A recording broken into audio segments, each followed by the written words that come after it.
Ladies and gentlemen, welcome back to Iconic Messengers. I am your host, Pat Hilton, broadcasting live from the content hub of Dallas. Welcome to the revolution.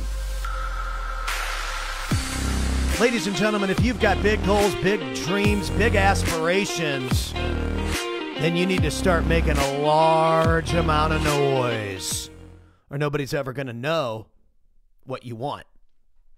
So when we grow up as little kids, we are encouraged to be creative and be innovative and become anything.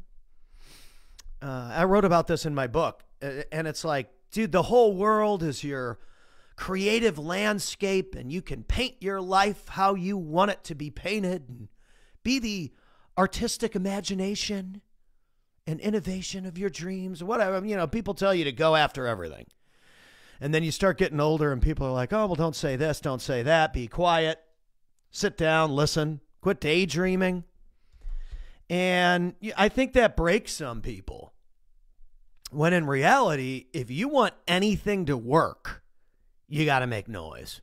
If nobody can hear you, nobody can see you, nobody can feel you, how can they possibly believe in what you're saying? Or how can anybody give you what you want? Grant Cardone says, if they don't know you, they can't flow you. Doesn't get any easier than that. If they don't know you, they can't flow you. You got to get out there and you got to make some noise. You got to get out there and you got to become a force for good in your category. And that's why I've started to do this show, because this broadcast is pretty simple now with the new setup that I have. And it's something I've wanted to do for a really long time, but I'm like, hey, man, 4 or 5 years from now, I'm going to have so many of these episodes that it's just going to trounce people that do one show a week, because I'm doing 6 shows a week. So if you compare the output, this is the Hormozy method, whatever anybody else is doing, 10x that. And you're going to have 10 times the skill, 10 times the execution, 10 times the results. And you're most likely going to be 10 times as successful. But you have to actually bring the noise. So, again, coming up in the game, when you first get started and you're first starting to create stuff, you're going to get a lot of applause. And then there's going to be a lull moment where it determines whether your idea or your thing is going to work or not. And that's the time where no one's really clapping for you, and you're grinding and you're servicing people and you're putting the pieces together. And your ability to continue to deliver and to continue to shout from the mountains in that time is going to create the big breakthroughs that you want. And those lulls, they're going to continue to come no matter what level of success you achieve. You're going to keep running into a situation where, all right, well, I mean, 10 years ago, this place that I have created right now over the last month, we just moved into this house that I'm in a month ago. And I've literally built out the most innovative, creative recording space in this entire Dallas area. There's nothing like it. There is no one else that went out and bought a 5,000 square foot house and decked out 2,000 of the square feet or 1,500 of the square feet, whatever the number is, and turned it into multiple recording studios with a main room and an event room and a poolside area for community building and all of that. I bought this place because it's not just my house, it's our house. Because 10 years ago, I didn't have anywhere to live except my van. And if I would have had somebody in that community in California, where I lived, that had a place that I could go to network and grow or perform or whatever, I wonder how much quicker things would have happened. But at the same time, I can't change any of that. All I can do is become that for somebody else. And so think about this. The things that you have today, you most likely prayed for 10, 15, 20 years ago. And so with that comes a ton of responsibility, because you don't ever want to be the person that gets to a certain place and you think that somehow you've made it. You never actually make it. Doing what I'm doing right now is making it. Having the opportunity to do what you love and turn that into a profitable business, that's making it. And I think that we've gotten business and success skewed. When I first came into the game, I started following this guy, Gary Vaynerchuk. Back then, he wasn't Gary V, the big influencer that you know now. This was 10 years ago. He was just Gary Vaynerchuk, and he had just come out with a couple books, and he was starting to kind of pick up online. And his thing was chase your passion and your purpose and turn that into something that's profitable. And you will always be happier as an entrepreneur than the person who is doing something that they hate for a similar amount of money. And then the goalposts started getting moved. People realized that they could like monetize this guru messaging system. And so they started to move the goalposts. If you work in your business, you're not a real business owner. It's like, what, huh? You should be working on your business, not in your business. It's like, so I'm not a real, because the last time I looked, Acoustic Force Media LLC says Pat Hilton's name on it. I'm the business owner. I own the business.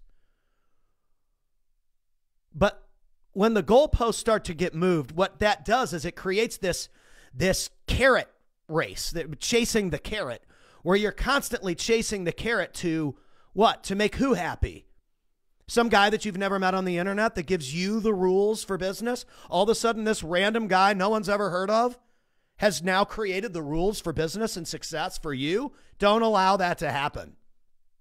Don't allow that to happen. Focus on your skill set, your mindset, and your habits. If you develop your skills and you practice every day, which, by the way, I'm just going to show you how to do it, not just say it. I show you. I'm from the show me state. We hit live. We do it every day. Skills, mindset, habits. Focus on those three things. Focus on becoming great at what you do. Focus on having a, positive impact, the best that you can. I mean, sometimes you're going to not be so pumped up. Not every day you're going to be pumped up. But you have to find the power to go out and do what you need to do anyway. And at the same time, you have to figure out how to create good habits. You have to make winning and success a habit, or it's unsustainable. The sustainability factor, you got to be consistent and you got to be aggressive, but you have to be able to sustain that effort. The people that are able to sustain the effort are the ones that everybody remembers forever. Kobe Bryant, Michael Jordan, Muhammad Ali, Michael Phelps, Simone Biles. I might have butchered her name. The gymnast. She's the best ever. She's unbelievable. Sustainability. Well, that only comes from doing it when you don't want to do it. Today I have a million things to do today. One of our kids is sick. The other kid's going to her little gymnastic Ninja Warrior training thing this morning, and it's like, this is the only slot that I have to get this done. Usually I try to hit this around 9 to get it up and get it done, and it's like 10:30 this morning. Whatever, I'm doing it. Because success doesn't stop on the weekends. The weekends, dude, that is where everything comes to life. Next Friday, I'll be in Chicago, and I'm speaking with a guy. His name is Tim Grover. He was Michael Jordan's personal trainer in his prime, helped him win 6 titles as his personal trainer. He is literally the #1 mindset coach on the planet. There's nobody's better than this guy. You can bring whoever you want to the table, and be like, oh, well, Pat said this guy's the best, blah, blah, blah. But did they train Michael Jordan? Probably not. Okay? This guy did. So, depending on who you like, who you're a fan of, he's pretty much number one. Because I want to win 6 titles. I want to have my microphone guy thing on the bottom of somebody's shoes or on somebody's shirt. Right? Isn't that why we do this? So ask yourself that, like, business. Is business success about... Because you're going to get to a certain point where, like, money is only one piece of business success. Money and revenue are one thing. Then there's, like, profit, actually money that you actually get to keep after taxes. And then there's everything else, like freedom and the ability to improve and get better and take care of your family and all these other things that are factors. You got to make some money. I get that. But you also got to have fun. Because if you're not having fun and you're not passionate about what you do, the people that are passionate and that are having fun are eventually going to outperform you. And I'm not the one who said that. Steve Jobs said that. Without passion, it's going to be very hard to sustain your performance over long periods of time. And if you can't sustain your performance over long periods of time, unfortunately, whatever success that you have won't last. It will come and go according to your ability to sustain the performance metrics. What are those metrics for you? For some people, it's buying a company, putting an operator in place, and making sure that everybody gets paid and that it's profitable. And dude, I know people who are great at that. Some of my best clients are people that are acquisitions people. They're not operator types like me. I'm more of an operator than they are. And that's okay. I like the operations stuff. I like plugging in cables and setting up cameras and talking on camera and producing and stuff. It helps me. It feeds my soul, right? Without that, I'm empty. I'm not creative. I'm not innovating. I'm not getting better. But for a lot of people, they'd rather just put somebody in that position. And again, there's nothing wrong with that, but there's also nothing wrong with being an operator. There's nothing wrong with working on your business and in your business and with the clients and one-on-one and all those things. That shit works. And by the way, people want to work with experts. The only reason why our company is sustainable at all is because anybody could pick up their phone that is one of our people and call me right now. And even if I'm on this streaming session, I'll answer the call and I'll do whatever they need me to do. Even on a Saturday, even on a Sunday, it doesn't matter. The work has to be done. And I think personally, that's going to become the difference between good businesses and great businesses over the next 5 years. With all this AI, sales bots, automated everything. How many times have you called AT&T, Spectrum, Nokia, or whatever it is, Nokia? Trying to think of other cell phone providers, T-Mobile or something like that. And you get an automated recording system. And you have to get through that automated recording system to get to a human being when you are paying monthly for a service and you can't get a hold of anybody. Dude, I'm telling you, unless your thing is too big, unless your thing's that big, I don't think small businesses can even get away with that. You have got to provide customer service to people if you want them to come back. And so working in your business and working on your business are not bad things. Those things that are being demonized by gurus, I mean, it's complete BS. There's nothing wrong with that.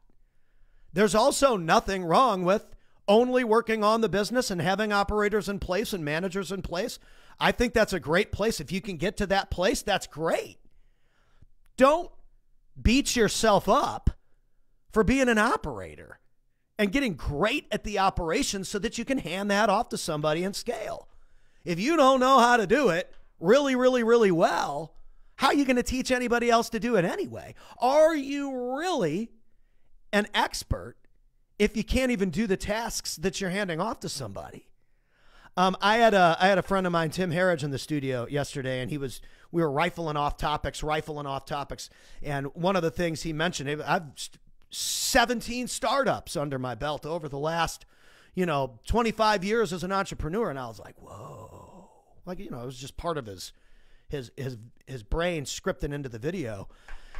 And dude, when you're working around people like that who have that much experience, it's important to remember that he is always out there meeting people at community speaking on stage, being a part of masterminds, flying here, flying there, flying to the other place. Dude, it's constantly out there on the path to success daily.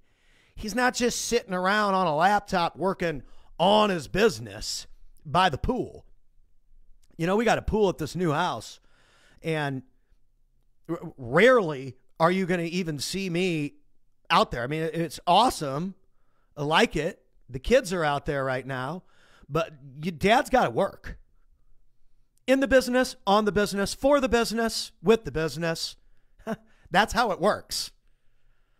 Elon Musk was sleeping at Twitter headquarters when he acquired the joint. So I encourage you to not beat yourself up over where you're at. I mean, maybe you wanted to be making, $2,000 or $3,000 a month to cover your mortgage or something, and now you're doing 10. Dude, that's great. That's 6 figures. You should be really, really, really proud of yourself. And so, someone that wants to discourage that or minimize that success, it's just stupid. You can't allow yourself to beat yourself up over, getting great at what you do. As you get into more advanced rooms, you're going to find that a lot of people who really want to do massive amounts of revenue, well, that's a different ball game. That's not the startup game. The acquisition game, which a lot of people I work with, it's a different ball game. They want operators in place, businesses that have been in place with 10 years worth of tax returns, managers, employees, operators all in place, and they want to come in and they want to acquire that cash flow with an SBA loan or creative financing or no money down or whatever. That's different than startups. So if you're a startup type and you're doing well and you're working in your business and on your business and you're getting great at entrepreneurship, I tip my hat to you, because it's very difficult. Most people don't make it and most people quit. So make some noise this week. Get out there. Tell people what you do. Tell people how you can serve them. Show them examples of why you're awesome, why you're the obvious choice, why your business should be on their radar, and grow. If you grow you'll grow your company. You are the brand. Remember that. If you are the brand and you go out there and you shine and you get great at what you do, dude, you're going to win. You're going to win. Historically, that has proven to be true. Every single Olympic gymnast or runner or whatever has become a brand over the last 20 years. Usain Bolt. Dude was broke, no money, living in Jamaica, trained for years and years and years and years and years and years and years and years for a 20-second race that made him millions and millions and millions of dollars. He was working in the business and on the business. So don't beat yourself up when you are the brand, you are the business, and you're going out there, you're making noise and you're trying to grow. It is a necessary component to your overall success. And as you advance and as you meet more people and you figure out more strategies and tactics, you'll be able to apply that style of operations that you've already proven to be successful, operations, sales, marketing, whatever it is that you're great at, and insert that into any type of business. What's your value? Magnify it, amplify it, get great at it, and insert it into everybody else's business so you can help them win. You help them win, you automatically win. Make some noise. Make it happen. Come on.